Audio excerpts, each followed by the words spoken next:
আমরা যে কোনো নাম্বারের স্কোয়ার কিন্তু ক্যালকুলেট করতে পারি ডুপ্লেক্স মেথড ইউজ করে, কিন্তু বিশেষ কিছু নাম্বার আছে যেগুলোতে আলাদা অন্য রকমের কোনো ট্রিক ইউজ করলে হয়তো আরও তাড়াতাড়ি হবে। যেমন হচ্ছে সেই সমস্ত নাম্বার যে নাম্বারগুলোর শেষ হচ্ছে 5 নাম্বার দিয়ে, বা আমি সহজ ভাষায় বলতে পারি সেই সমস্ত নাম্বার যার ইউনিট ডিজিট হচ্ছে 5। ওকে, তো আমি ফর এক্সাম্পল আমি এখানে কিছু নাম্বার লিখে রেখেছি। ফর এক্সাম্পল আমি 35 আমি এটা দেখাচ্ছি। 35 এর স্কোয়ার। তো আমাকে প্রথমে কি করতে হবে, 5 এর স্কোয়ার বের করতে হবে। 5 এর স্কোয়ার কি 25।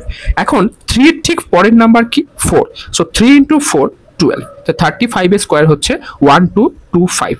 প্রসেসটা কি বললাম, প্রথমে ক্যালকুলেট করতে হবে 5 এর স্কোয়ার। 5 এর স্কোয়ার হচ্ছে 25, তারপর দেখতে হবে 3 এর ঠিক পরের নাম্বার কি আছে 4, 3 × 4 হচ্ছে 12। একইভাবে এখানে আমি ক্যালকুলেট করতে পারছি, যেমন 5 এর স্কোয়ার হচ্ছে 25, আর 1 এর ঠিক পরের নাম্বার হচ্ছে 2, 1 × 2 2। 25 এর স্কোয়ার হচ্ছে 625। 65 এর স্কোয়ার কত হবে, 6 × 7 42, তো 42 4225।